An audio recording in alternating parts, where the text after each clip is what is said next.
ستتعلق روحك بشخص، سيصبح مفضلك، سيشغل جل وقتك، ثم بعد ذلك سيتركك وحدك لتشرد روحك وتجد نفسك جالسا تحتضن ذاتك، تحاول ترميم ما أصابك وفؤادك من ندبات، تلملم هرتلات فكرك وعقلك.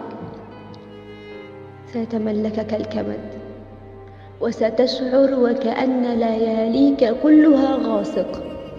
حينها ستسعى جاهدا لشرح ما تشعر به للآخرين ولن تستطيع، وها أنا هنا من أجلك لأتحدث بلسان حالك وأترجم ما يجول بداخلك.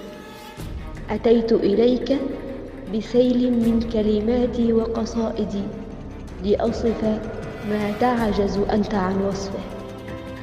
ديوان غاصب، كتابا يحتوي على مجموعة من القصائد للكاتبة إسراء الزهدي مع دار الكتابة تجمعنا.